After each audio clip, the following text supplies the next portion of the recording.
Hai teman-teman, apa kabar semuanya? Semoga teman-teman dalam keadaan yang baik-baik aja. Jadi hari ini aku mau bawain lagi firman Tuhan yang berjudul tentang Kingdom Foundation.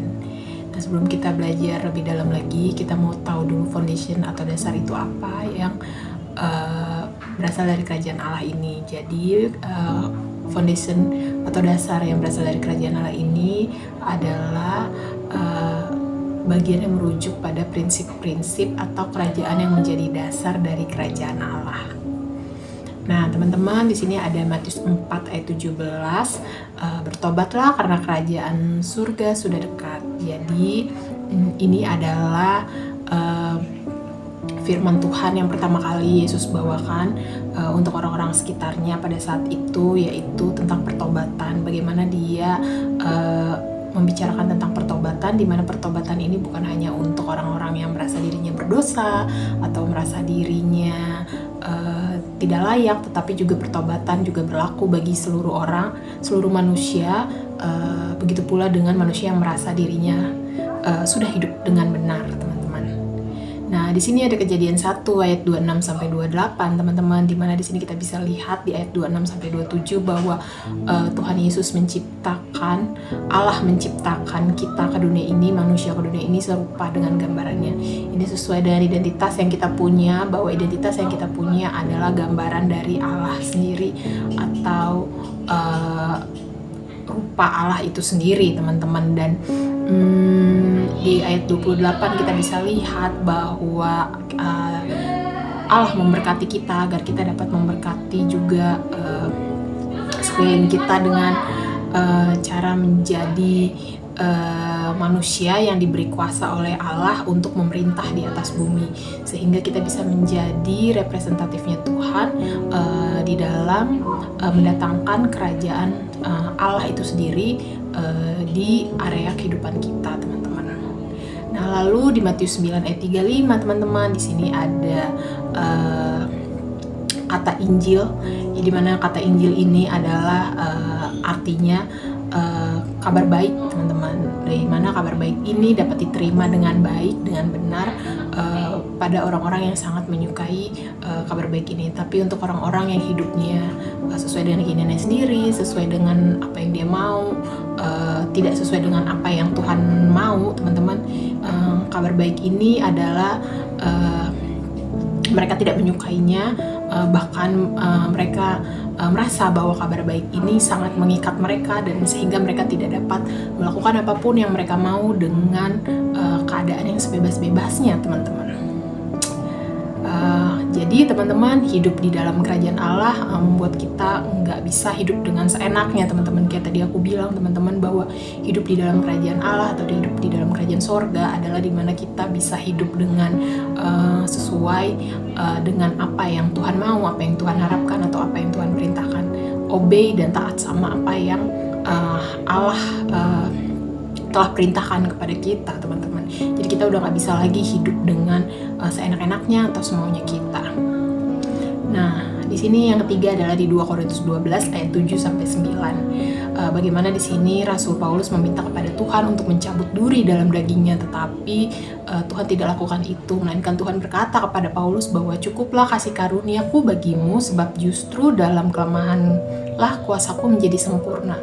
Nah, sama seperti kita, teman-teman, ketika kita memanjatkan doa kita kepada Tuhan atau kepada Allah, teman-teman, kita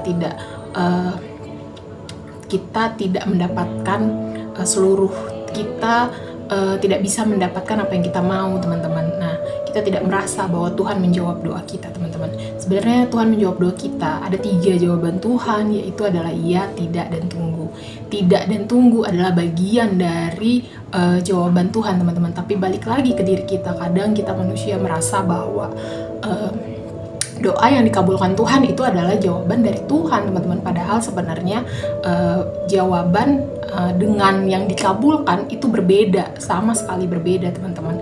Tuhan ketika kita memanggil Bapa kita yang di surga, ketika kita berdoa kepada Bapa kita yang di surga, Bapa kita akan menjawab kita, teman-teman. Tetapi tidak semua doa atau keinginan kita yang kita panjatkan kepada Bapa kita di surga Ia berikan kepada kita, teman-teman. Karena balik lagi, itu semua tergantung bagaimana keinginan kita selaras dengan keinginan Bapa kita yang ada di surga. Kalau itu selaras, ya pasti Tuhan kabulkan. Jadi teman-teman, untuk teman-teman yang mungkin sekarang lagi menantikan jawaban, atau mungkin Tuhan menjawab dengan jawaban tidak, itu adalah bagian dari kasih Tuhan itu sendiri, kasih Allah itu sendiri kepada kita, perlindungan buat kita, teman-teman. Nah, di sini ada statement dari aku, teman-teman, yaitu percaya hatinya Tuhan. Bagaimana di sini kita bisa lihat, teman-teman, bahwa dalam area kehidupan kita yang semakin mungkin susah, mungkin kita merasa bahwa hidup kita kok ujiannya banyak, berat banget, doa juga kita nggak dijawab sama Tuhan, doa kita nggak dikabulkan sama Tuhan, teman-teman. Nah, di sini kita bisa lihat bahwa kita bisa percaya sama hatinya Tuhan, teman-teman.